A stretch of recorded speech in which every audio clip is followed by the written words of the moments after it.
Hi everyone, Captain Amazing here, and today I want to talk about assault battles, so let's jump into it.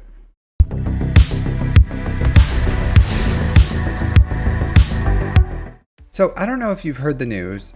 CG did not include Forest Moon in this month's calendar. I was pretty surprised. When I first saw the calendar and saw that we were missing an assault battle, I thought it was just a mistake that they just forgot to include it, or there just wasn't enough room or something. And sometimes they forget events on the calendar, and then, lo and behold, they do happen throughout the month. And I think this is a dangerous precedent because assault battles are a staple of this game. This game is almost 9 years old. There's types of events, and those events have certain expectations of what we expect for them. So if it's a resource event, like, I don't think we would have cared if it skipped a month or it skipped some time. We maybe have been like, hey, we haven't got this event in a while, what's going on? And if they want to include, and same thing as like heroic battles, but if they want to give something the title of assault battle, then the expectation is that event is going to happen every month, at least once a month. And when they break expectations, that upsets players. And I am disappointed in the level of communication that CG has given for it, because that is a huge deal with them rotating out assault battles. It completely changes the math on what people expect on their income. And a lot of players may have farmed or had access to that Peridia, the Imperial Remnant event with Captain Enoch, Death Trooper Peridia, and Night Trooper. And with my level investment, like level 85, taking them to the gear level of just under Kyrotech without Zetas, I was not able to do it. Like, I just got bodied on the level 1. I got absolutely zero rewards on it, which means to me, and what I assume is the average player as well, who's not farming for GL Ahsoka or didn't put money into these guys, that they did not get any rewards from that assault battle, and they lost out on the rewards of Forest Moon, which I think is huge, because those assault battles are staples for certain gear, right? Like, we expect a certain level of income based on what we have. And if you look at these rewards, injector pieces, Kyrotechs, Zeta materials like signal data, relic materials in themselves, that's very important to players. And I was very upset, not just that they cycled out an assault battle, but they cycled out an assault battle with zero communication about it. If Meathead wasn't asked directly in a Discord and responded, then we wouldn't have even known. It would have been the end of the month, and we would have been like, hey, we didn't get Force Moon, what gives? And I think maybe that was their intention, is like, hey, let's just cycle these out. It's an old event, they probably won't even notice. But we did notice. We noticed, and it's not a good precedent. And we don't know moving forward what their plans are for assault battles. I don't know why 9 years into a game that they are now changing the rules on what these rewards for these events are, because there's an expectation. Like, we farmed the event, we got access to it, we put the investment in the characters, and we expect a return of that investment. And yeah, while we've gotten an amazing return, probably the longer you've played, I'm sure it's more than paid off.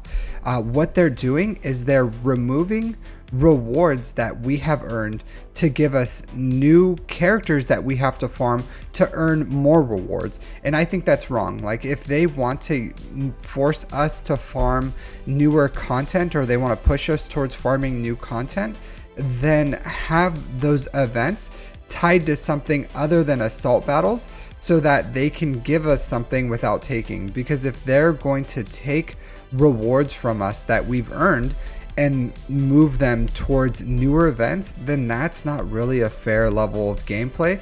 considering that's not what we farmed. Like when we farmed those characters, when we unlocked these events, when we put the investment to get that these assault battles, the understanding was it's going to be a monthly event.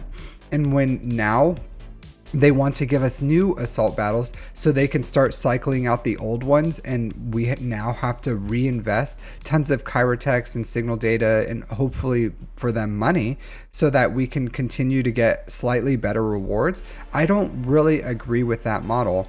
If they want to do that, then call them resource events, call them heroic battles, call them something else, and have them in a cadence that you feel is appropriate for the level of rewards that we're going to get, that it's not going to break the in-game economy, but it's not going to remove the rewards that we've already earned and that we're expected to have. Because when you take something from the player base, it does not feel good. Like, players are not happy when I log in this month, I have a less of an income than I did the month prior for no other reason than you've changed the rules, and that doesn't feel great. So I would say the big things I'm looking for is communication. What is CG's plan moving forward? What are they doing with assault battles? Are they changing the rules? Are they going to be including more assault battles and cycling out the old ones? Is this forever? Is it just for 1 month? Is it going to be different assault battles every month that they're going to remove one? Can they not include them all? Is it a momentary thing just because the calendar was so jam-packed that they just couldn't include one more assault battle? I don't know, and these are the questions I would like answered so I can appropriately plan my farming pathway so that I know what kind of income I'm going to get moving forward.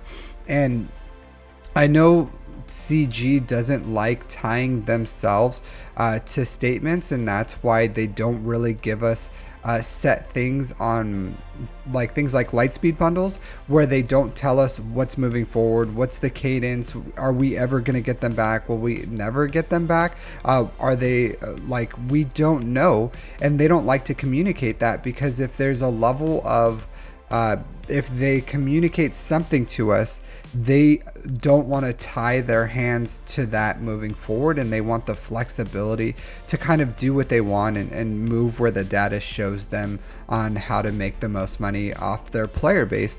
And if they start tying themselves to statements of this is how things are, then it takes away from their flexibility to do what they want to maximize the income that they get. But I want to say, like, hey, don't do that for events that are like this. Like, we already have raids, like raid income.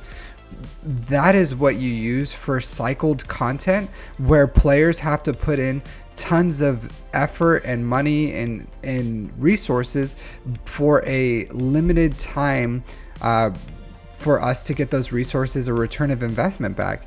But if you start doing that for everything, if you start doing that for in TB and a much smaller level, because sooner or later they will have to rotate out the TB maps, but I feel like that's like a really, really long time away, and it's still really worth it to invest whatever you want into that.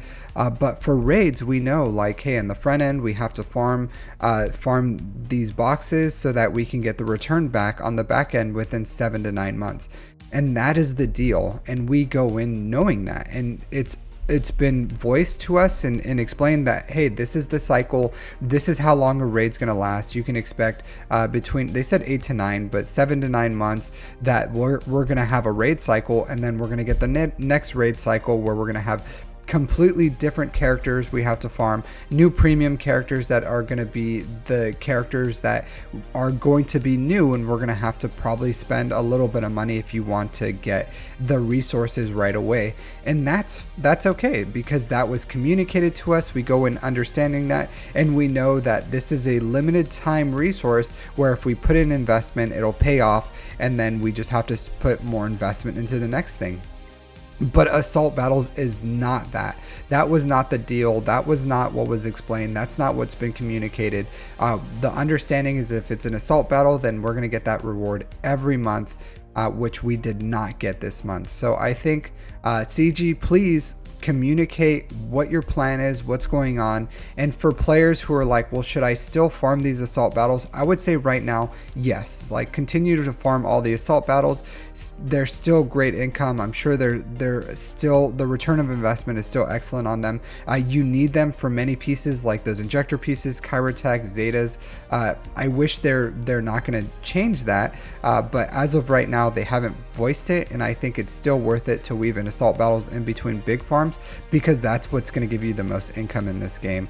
And then we're just going to have to see moving forward what those changes are, and then I'll communicate that if I think that anything has changed with the return of investment on assault battles compared to other farms. So thanks everyone for listening. Let me know what you think in the comments. Otherwise, take care.